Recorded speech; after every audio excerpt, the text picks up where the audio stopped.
la nationale 7. Elle passait ici, traversant le village. La plus connue des routes nationales a été déclassée en partie en départementale, d'où la borne kilométrique 907 sur l'avenue de Paris.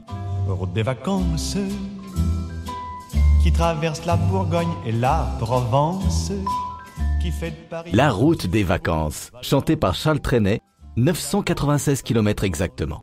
Celle qu'on appelait la route bleue, reliait Paris à la Côte d'Azur. Poug était alors le passage obligé des vacanciers. Aujourd'hui, c'est un village-étape de France, c'est-à-dire qu'il est à moins de 5 minutes d'une autoroute. Il n'y a donc pas de raison de se priver d'une halte à Poug.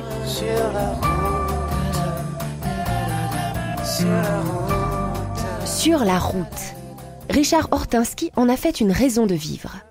Cet inconditionnel de la Nationale 7 l'a parcouru à de nombreuses reprises. On roulait vite sur la route. Je me faisais doubler par... il y avait des Porsche, des voitures sportives comme ça. Elles pouvaient rouler à plus de 200 à l'heure. Et puis quand on tombait en ville, bien sûr je les rattrapais, il y avait des embouteillages, il y avait toujours des embouteillages. Et puis on leur faisait un petit coucou en ville. Alors tu vois, je t'ai rattrapé, hein. Et puis, bon, on va boire un coup. Allez, on les connaissait pas, les gens, hein. Et on allait boire un coup dans le bled. Et puis après, on faisait conversation avec les patrons du bistrot et les autres gens du pays qui étaient là. C'était ça, pour moi, la belle époque qu'on retrouve pas aujourd'hui, forcément, quand on est sur l'autoroute.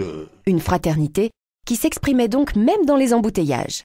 C'était inévitable à Poug. On savait que c'était comme ça. Toute une vie se créait avec ou grâce à ces embouteillages, avec les commerçants du coin. Les gens, ils s'arrêtaient, ils savaient qu'ils étaient bloqués pendant une demi-heure, une heure. Ils allaient boire un coup au bistrot, ils allaient à l'épicerie. Et tout ça dans la bonne humeur.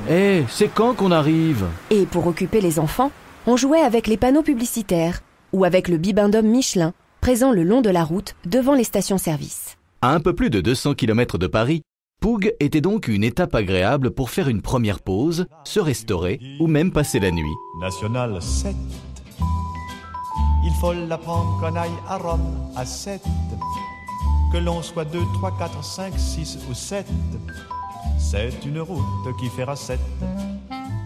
Mais encore fallait-il réussir à bien négocier les virages de Poug. Ils étaient tellement réputés que des rallyes y étaient organisés comme le Paris-Saint-Raphaël. Des virages qui ont été fatales à Renée Friedrich, une jeune pilote automobile décédée en 1932 à Poug, au volant de sa Delage, alors qu'elle avait à peine 20 ans. Une stèle à sa mémoire est érigée au pied du mont Givre. Ça y est, on est arrivé ?